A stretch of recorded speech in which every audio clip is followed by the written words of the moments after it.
In this video, we'll look at adding a lead client. First, press the Lead Tracker button on the left menu.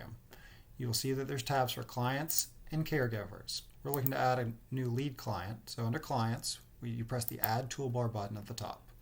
The only required fields when adding a new lead client are first name, last name, and status. This is because often you won't know more information than this. So we'll enter the first name, the last name, and prospective client as the status. You can see at the bottom of the Profile tab, there's a lead information portion.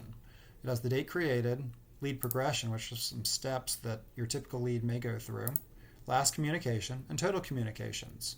These communication portions are handled from the Notes section. So when you enter a new note, email received, would like care starting at the end of June. You can give that note a category, and we'll have prospect communications set to yes, because this note is about communicating with a prospect.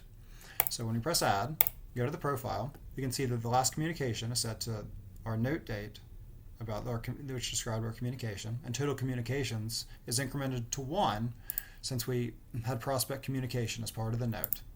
So when we press save on this new prospective client, you can see that they're here. When you go back in, there's a new section called Follow-up Frequency on the Profile tab. This lets us know when we would like to follow up if we don't hear from them again.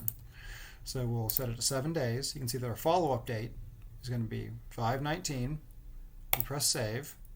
Then under the Reports section, we go to Leads, Lead Client Follow-up.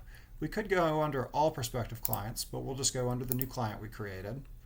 Run the report, and we can see that with Charlie Brown, we would like to follow up on 5/19/2025. Thanks so much for following along.